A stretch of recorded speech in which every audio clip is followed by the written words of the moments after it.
What's up, this is Ricardo, and in this video I'll show you how to remove the battery on a Dell XPS 12-9Q34.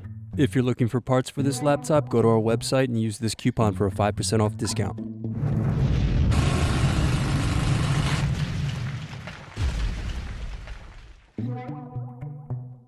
First, lift badge plate and remove screw. Then unscrew and remove bottom base.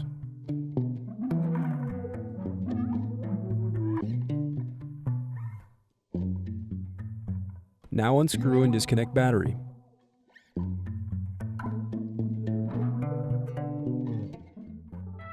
Thanks for watching. Don't forget to like and subscribe if you enjoyed this video. And if you need more, check out this playlist to watch other tutorials for your laptop. You can also click here to find parts for your laptop at partspeople.com.